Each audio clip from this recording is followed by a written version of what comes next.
Dando continuidad con los temas que nos ocupan, nos concierne ahora hablar del Estado mexicano y la política educativa de 1917 a 1934. Sin duda alguna, sin duda alguna, nuestro sistema educativo mexicano ha tenido una serie de movimientos y de entes específicos que han gestado su proceso educativo. Y por tanto, este sistema educativo, pues lo vamos a entender como toda esta conjunción de normas, pero también propiamente hablando de instituciones, ¿no? Porque son todas aquellas que a la par de cómo la educación en México ha ido evolucionando, pues también se van creando este tipo de institutos que tienen como eje central dotar de reconocimiento y de protección, por un lado, a los estudiantes y por otro también a los docentes. ¿Por qué no también generar estas prácticas de obligatoriedad que recaen en el Estado para que en ese mismo sentido exista de manera conjunta este tipo de apoyo a la base en su conjunto, ¿no? Entonces hablamos, repito, de este conjunto de normas jurídicas porque empieza a tomar relevancia en lo que se establece dentro de la Constitución Política en el artículo tercero constitucional. También se aboca en la creación de estas instituciones, por consiguiente, sobre los recursos y sobre todas aquellas tecnologías que están destinadas a ofrecer servicios educativos y también culturales a la población mexicana, de acuerdo con principios ideológicos que sustentan al Estado mexicano. Cuando hablamos de estos principios, son aquellos que se hayan expresados, como se ha citado en el artículo tercero constitucional, el cual de un principio surgió como producto de la confluencia de los actos de corriente que, como se ha indicado, surgen propiamente acerca de esta confluencia de corrientes y de pensamientos, ¿no?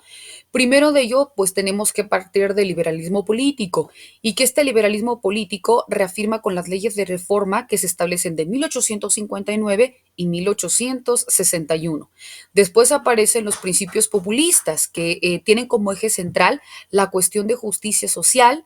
como segundo elemento la vida democrática, como tercer elemento la no reelección, como cuarto elemento tiene la intervención y la participación del Estado.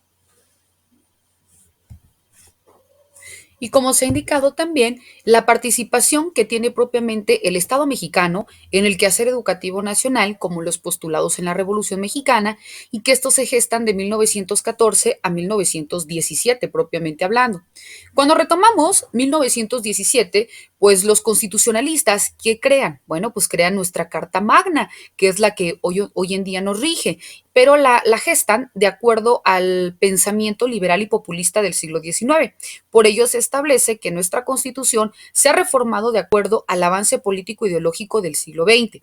Cabe mencionar que en 1921 se establece la Secretaría de Educación Pública y que estaba o que tenía al mando a José Vasconcelos, quien tenía un lema, ¿no? Quien advierte que es necesario construir el sistema educativo mexicano si no queremos que sea letra muerta el artículo tercero constitucional. Y qué importante es este lema. ¿Por qué? Porque nos indica que la base de todo es la creación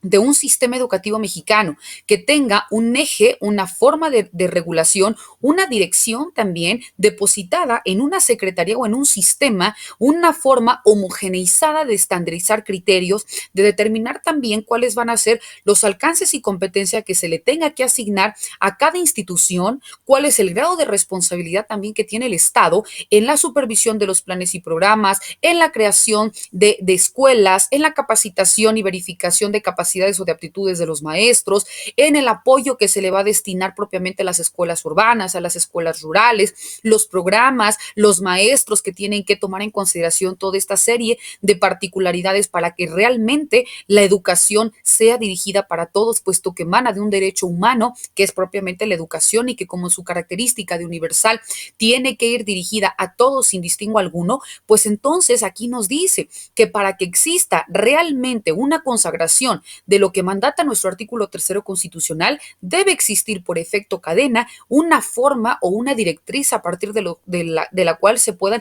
regular este tipo de competencias, ¿no? De alcances, de funciones, pero también de obligatoriedades entre el Estado, también por otro lado, entre las instituciones de educación pública, las instituciones de educación privada y en beneficio, claro está, de la colectividad. Después vemos que desde 1921 hasta 1934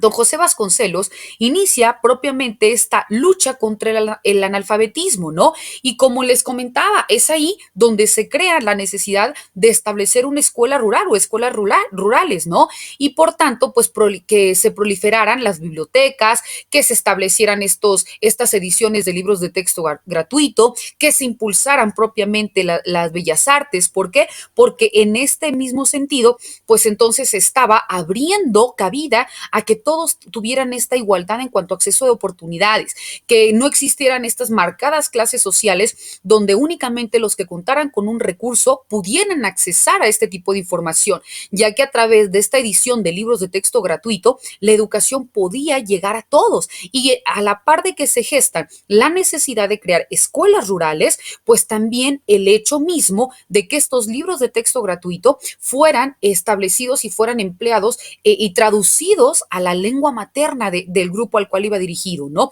Vemos qué tan importante es porque en el mismo sentido de lo que mandata nuestro artículo tercero constitucional, va de la mano con lo que establece nuestro artículo primero constitucional. En el artículo primero, ¿qué nos dice?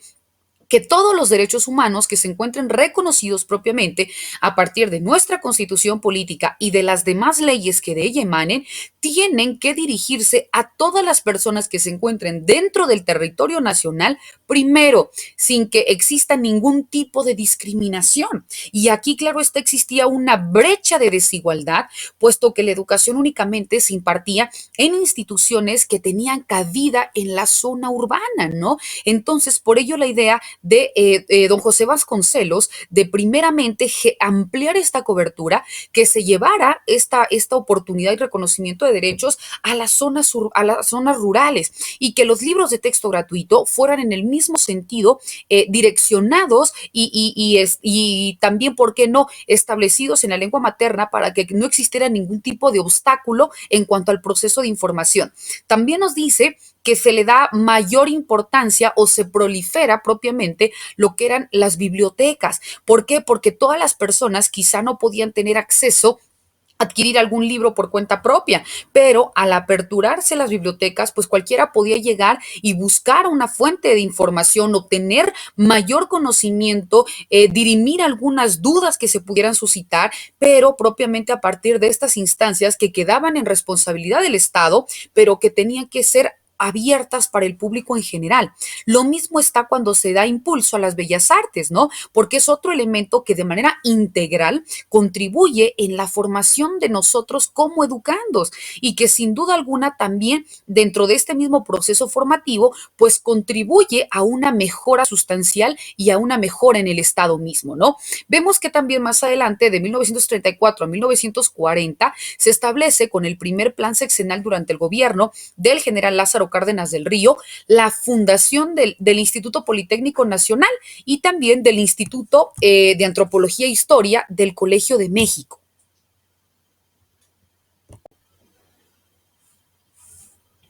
Por ello, todas estas reformas que se han establecido al artículo tercero constitucional, desde el constituyente de 1917 hasta las múltiples reformas que conforme, repito, la evolución del hombre mismo, han citado o han tenido como eje central, pues poner una balanza o establecer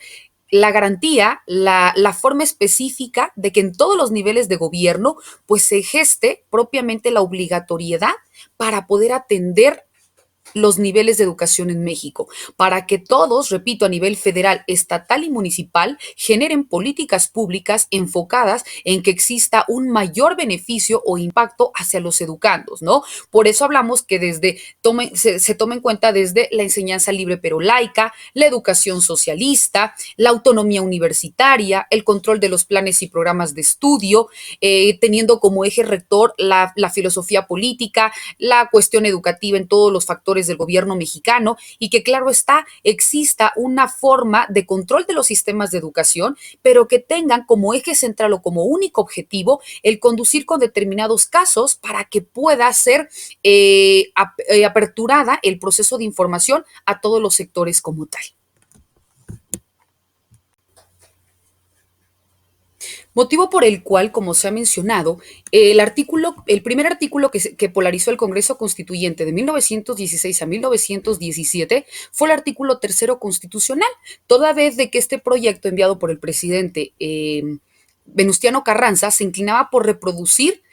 de manera literal el artículo tercero de la Constitución de 1857, que tenía una esencia netamente liberal clásica, ¿no? Y en tanto que la Comisión de la Constitución se encabezada por el general Francisco Mujica, se inclinó porque esta fuera con eminencia netamente positivista. Y en ese sentido, se establecía propiamente que el texto original señalaba como una enseñanza libre y ahora tenía que cambiarse o tenía que ser en el sentido de una enseñanza libre, pero laica, es decir, de una manera dirigida para todos y eminentemente obligatoria, pero también gratuita. Por consiguiente, el 26 de septiembre de 1934, el Comité Ejecutivo Nacional del Partido Nacional Revolucionario presentó una iniciativa de reforma al artículo tercero constitucional, en el cual destacaba que la educación deberá basarse en las orientaciones y postulaciones de la doctrina socialista que propiamente la revolución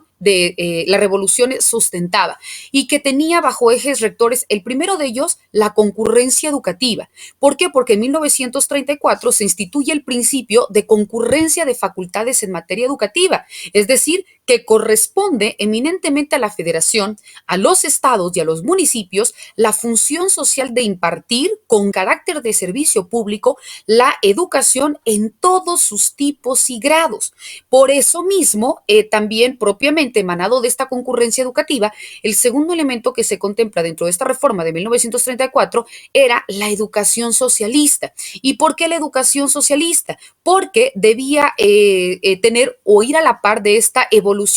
natural del régimen liberal, porque en ese entonces pues era el proceso por el cual nuestro país estaba pasando, ¿no? Los propósitos que se persiguieron al tomar en cuenta esta educación socialista, pues son probablemente los que se expresan con motivo de la iniciativa de reforma del artículo tercero constitucional propuesto propiamente por el Partido Nacional Revolucionario, en donde presentan un proyecto, una iniciativa, en donde se establece que el Estado será socialista, que excluirá toda enseñanza religiosa y que proporcionará una cultura basada en la verdad científica que conforme el concepto de solidaridad sea necesario para la satisfacción y la socialización de los medios o progresiva de los medios en materia económica también, porque ahí va de la par la cuestión educativa con los fines y objetivos que también se perseguían, que eran de la mano con la materia educativa y económica.